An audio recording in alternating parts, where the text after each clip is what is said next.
semuanya, perkenalkan nama saya Idayani Putri Gea dengan NIM 0320210026. Pada video kali ini saya akan menjelaskan anatomi dan fisiologi sistem reproduksi manusia, yang dimana sistem reproduksi ini dibagi atas sistem reproduksi pria dan sistem reproduksi wanita. Pertama kita masuk pada sistem reproduksi pria. Organ reproduksi pria terbagi atas 4, yaitu organ genitalia eksternal, organ genitalia internal, ductus ductuli, dan bangunan penyokong. Sekarang kita masuk pada organ genitalia eksternal.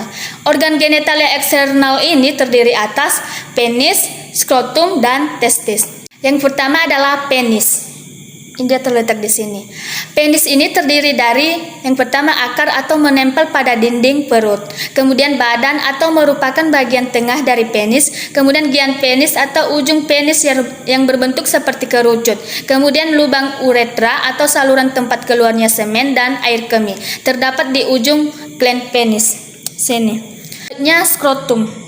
Dia terletak di sini.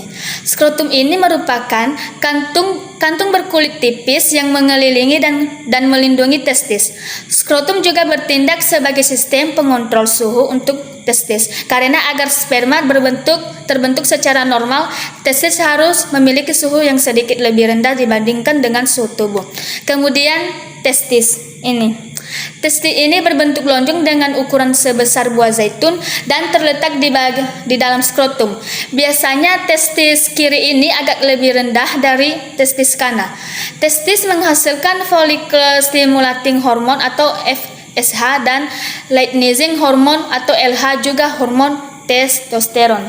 Kemudian kita masuk pada organ genitalia internal. Terdiri atas vas deferens, uretra, kelenjar prostat, dan vesicula seminalis. Yang pertama vas deferens. Dia terletak di sini. Merupakan saluran yang membawa sperma dari epididymis. Saluran ini berjalan ke bagian belakang prostat, lalu masuk ke dalam uretra dan membentuk ductus ejaculatorius. Kemudian uretra ini. Uretra berfungsi dua fungsi. Yang pertama bagian dari sistem kemih yang mengalirkan air kemih dari kandung kemih. Kemudian kedua bagian dari sistem reproduksi yang mengalirkan semen. Kemudian kelenjar prostat ini. Kelenjar prostat ini terletak di bawah kandung kemih di dalam pinggul dan mengelilingi bagian tengah dari uretra. Biasanya ukurannya sebesar walnut dan akan membesar sejalan dengan pertambahan usia. Kemudian vesicula seminalis ini. Vesicula seminalis prostat dan vesicula seminalis menghasilkan cairan yang merupakan sumber makanan bagi sperma. Cairan ini merupakan bagian terbesar dari semen. Cairan lainnya yang membentuk semen berasal dari vas deferens dan dari kelenjar lendir di dalam kepala penis. Kemudian kita masuk pada bagian nomor 3, yaitu ductus ductuli. Ductus ductuli ini terdiri atas epididymis, ductus deferens, dan uretra. Kita masuk pada epididymis ini. Epididymis ini merupakan saluran halus yang panjangnya kurang lebih 6 cm, terletak sepanjang atas tepi dan belakang dari testis. Epididymis ini terdiri dari kepala yang terletak di atas kutub testis. Badan dan ekor epididymis sebagian ditutupi oleh lapisan visceral. Lapisan ini pada mediastinum menjadi lapisan parietal. Fungsi dari epididymis ini yaitu sebagai saluran penghantar testis, mengatur sperma sebelum diejakulasi dan memproduksi semen. Kemudian kita masuk pada ductus deferens ini. Ductus deferens ini merupakan kelanjutan dari epididymis ke canalis inguinalis. Kemudian ductus ini berjalan masuk ke dalam rongga perut, terus ke kandung kemih. Di belakang kandung kemih akhirnya bergabung dengan saluran vesica seminalis dan selanjutnya membentuk ejaculatorius dan bermuara di prostate. Panjang ductus deferens ini sekitar 50 sampai 60 cm. Kemudian kita masuk pada uretra ini. Uretra ini berfungsi yaitu untuk mengalirkan air kemih dari kandung kemih. Kemudian kita masuk pada bagian nomor 4, yaitu bangunan penyokong. Bangunan penyokong atau penyambung funiculus spermaticus yaitu bagian penyambung yang berisi ductus seminalis, pembuluh limfa, dan serabut-serabut saraf. Fisiologi organ reproduksi pria terdiri dari hormon FSH atau follicle stimulating hormone berfungsi menstimulir spermatogenesis. Kemudian hormon LH atau luteinizing hormone berfungsi menstimulir Leydig untuk memproduksi testosteron. Kemudian hormon testosteron yaitu bertanggung jawab dalam perubahan fisik laki-laki terutama organ seks sekunder. Apa efek hormon testosteron ini pada pria sebelum lahir, yaitu maskulinasi saluran reproduksi dan genital eksternal. Kemudian mendorong penurunan testis ke skrotum. Pada efek reproduksi yaitu pertumbuhan dan pematangan organ reproduksi. Kemudian penting dalam spermatogenesis dan pertumbuhan tanda kelamin sekunder. Kemudian kita masuk pada organ reproduksi wanita. Struktur organ reproduksi wanita terbagi atas dua, yaitu organ eksternal terdiri atas mons pubis, labia mayor, labia minor, klitoris, himen, dan perineum. Kemudian yang kedua itu organ internal antara lain vagina, uterus, tuba fallopi, dan ovarium. Kemudian kita masuk pada labia mayor. Ini labia mayor adalah dua lipatan kulit panjang melengkung yang menutupi lemak dan jaringan ikat yang menyatu dengan mons pubis, memanjang dari mons pubis ke arah bawah mengelilingi labia minor, berakhir di perineum pada garis tengah. Panjangnya kira-kira 7-8 cm, lebarnya 2-3 cm, dan tebal 1-1,5 cm. Dan agak meruncing pada ujung bawah. Labia mayor melindungi labia minor, meratus urinarius, dan introitus vagina atau lubang vagina. Labia mayor ini memiliki pigmen lebih gelap daripada jaringan di sekitarnya dan ditutupi rambut yang kasar atau sama dengan rambut di mons pubis dan semakin menipis ke arah luar perineum.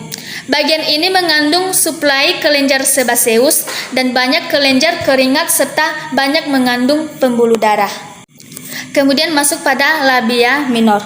Ini labia minor ini terletak di antara dua labia mayor dan merupakan lipatan kulit yang panjang, sempit, dan tidak berambut yang memanjang ke arah bawah dari bawah klitoris dan menyatu dengan faucet.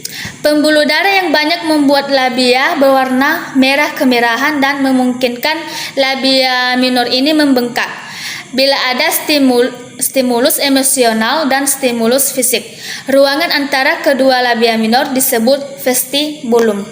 Kemudian kita masuk pada klitoris. Ini klitoris adalah organ pendek berbentuk silinder dengan ukuran kurang lebih 6x6 mm dan erektil yang terletak di bawah arkus pubis. Ujung badan klitoris dinamakan glans dan lebih sensitif daripada badannya. Saat wanita secara seksual terangsang, glans dan badan klitoris akan membesar. Klitoris ditutupi oleh lapisan kulit atau epidermis tipis yang kaya dengan saraf sensorik. Menurut seksolog Jess O'Reilly yang juga pembaca acara Sex with Dr. Jess podcast, klitoris lebih dari sekedar sebuah titik yang berada di dalam vulva. Ini klitoris sesungguhnya memiliki dua kaki, dua pentol, kulup, kelenjar, saraf, pembuluh darah, dan poros. Kemudian masuk pada vestibulum. Ini vestibulum ini berbentuk lonjong, terletak antara labia minor dan klitoris dan faucet. Vestibulum terdiri dari dua muara uretra, kelenjar para uretra atau vestibulum minus dan atau skene, vagina, dan kelenjar para vagina atau vestibulum maius, vulvovagina atau Bartholin. Permukaan vestibulum yang tipis dan agak berlendir, mudah beriritasi oleh bahan kimia, panas, dan friksi atau celana jeans yang ketat. Kemudian masuk pada himen. Himen ini merupakan lipatan yang tertutup mukosa sebagian, bersifat elastik tetapi kuat dan terletak di sekitar introitus vagina pada wanita yang perawan. Himen dapat menjadi penghalang ada pemeriksaan dalam insersi tampon menstruasi atau koitus. Himen bersifat elastis sehingga dapat mudah robek. Terkadang himen menutupi saluran orifisium yang menyebabkan himen tertutup secara abnormal. Setelah pemasangan alat pemakaian tampon atau melahirkan pervagina, dapat terlihat sisa robekan himen atau carunculae himen atau caruncula myrtiformis. Kemudian perineum. Perineum ini terdiri dari otot dan fascia urogenitalis serta diafragma pelvis. Perineum ini berperan untuk mengontrol proses buang air besar dan buang air kecil, menjaga aktivitas peristaltik agar tetap normal atau dengan menjaga tekanan intraabdomen dan fungsi seksual yang sehat setelah bersalin. Perineum ini merupakan daerah muskular yang ditutupi kulit antara introitus vagina dan anus. Perineum ini membentuk dasar badan perineum. Oke, selanjutnya organ reproduksi internal, yaitu vagina.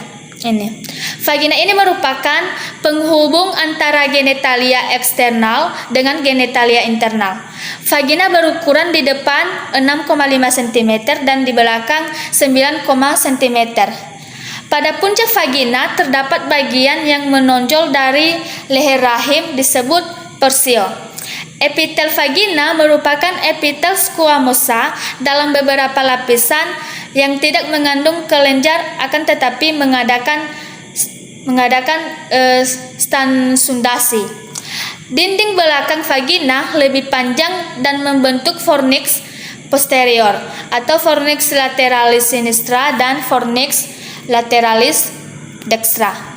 Kemudian uterus. Uterus ini berbentuk seperti buah alpukat atau buah pir yang sedikit gepeng, terletak dalam rongga pelvis di antara rektum dan kandung kemih. Panjang uterus 7-7,5 cm dengan lebar 5 cm dan tebal 2,5 cm.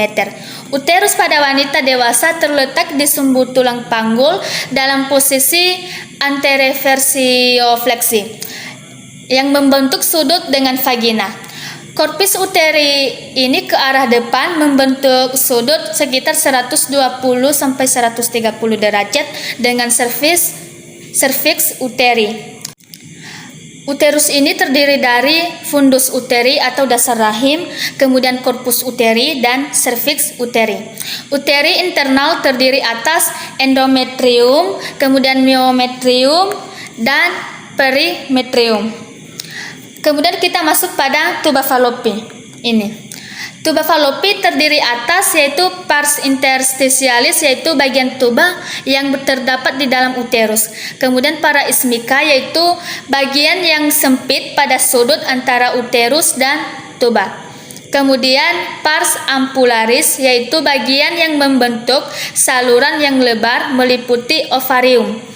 Kemudian infundibulum yaitu bagian ujung tuba yang terbuka mempunyai umbul yang disebut fimbriae atau melekat pada ovarium untuk menangkap telur yang dilepas oleh ovarium menuju tuba.